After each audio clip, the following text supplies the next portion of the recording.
তাহলে হৃদয় হচ্ছেন আমার নিজের দাদু, আর দাদুর মামা হচ্ছেন ঠাকুর, সেই জন্য ঠাকুর শ্রীরামকৃষ্ণদেব আমার দাদু। আর ওই দুর্গা মন্দির, এই নারায়ণের মন্দির সবই ঠাকুর শ্রীরামকৃষ্ণদেবের প্রতিষ্ঠিত। ওই দুর্গা মন্দিরে যে ফটো স্থাপন হয়ে আছে, ভবতারিণী মায়ের আদেশ পাওয়ার পর ঠাকুর ওই ফটো স্থাপন করে প্রতিষ্ঠা করে দিয়েছেন। মায়ের আদেশ যে ওই মন্দিরে প্রতিমা পুজো করবি না, আমার মূর্তি বিসর্জন দিয়ে দিয়েছিস, আমার ফটো নিয়ে যে প্রতিষ্ঠা করে দিস, এবং ওই ফটোতেই ঘট স্থাপন করি, সপ্তমী অষ্টমী নবমী পুজো করি, স্বামী গ্রহণ করব। কিন্তু মন্দিরে কোনোদিন বিজয়া দশমী, সন্ধি পুজো, নবপত্রিকা প্রবেশ, এই তিনটি পুজো কখনোই করবি না। এই দুর্গা মন্দিরে যে ফটোটি স্থাপন হয়ে আছে, ওইটি দাদু ঠাকুরের আমাদের প্রতিষ্ঠিত ফটো। ওই ফটোতেই ঘট স্থাপন করে সপ্তমী অষ্টমী নবমী পুজো হয়, কিন্তু এই তিনটি পুজো করা যায়। মানে ঘটে দিয়ে আসে না, ঘট আসে না, আর এই বিসর্জন হয় না, মন্দিরে যে নারায়ণ সন্ধি পুজো আছে, হয় না।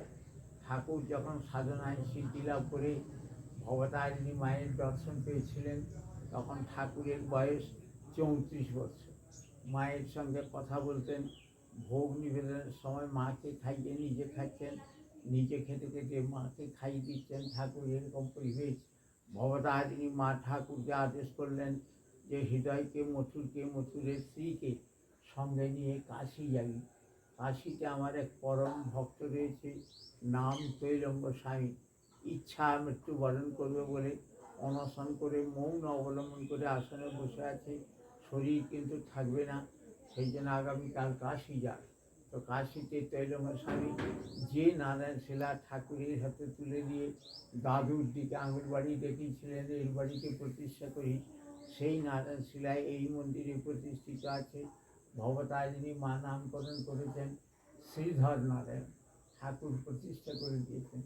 এখানেও নিত্য সেবা পূজা হয়, দুর্গা মন্দিরেও নিত্য সেবা পূজা হয়।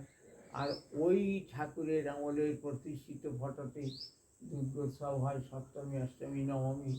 কিন্তু ভবতারিণী মায়ের আদেশ বিজয়া দশমী, সন্ধি পুজো, নবপত্রিকা প্রবেশ, এই তিনটি পুজো করা চলে। ভালো থাকবেন।